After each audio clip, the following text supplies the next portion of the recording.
სურსათის ეროვნული სააგენტოს ორგანიზებით საქართველოში ცოფთან ბრძოლის მსოფლიო დღე აღინიშნა. სააგენტოს ვეტერინარებმა მთელი ქვეყნის მასშტაბით შინაური ბინადარი ცხოველების, ძაღლების და კატების უფასო ვაქცინაცია ჩაატარეს. ახალი კორონავირუსით შექმნილი ვითარებიდან გამომდინარე ღონისძიება საზოგადოებრივი ჯანდაცვის უზრუნველყოფისთვის დადგენილი რეკომენდაციების გათვალისწინებით ჩატარდა.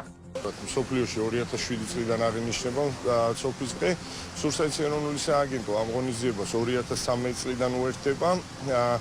სააგენტოს ქვეშ ყოველწლიურად 300,000-მდე ძაღლი და კატა იცრება, როგორც აქ იგულისხმება, როგორც პროფილაქტიკური, ასევე იძულებითი ვაქცინაცია.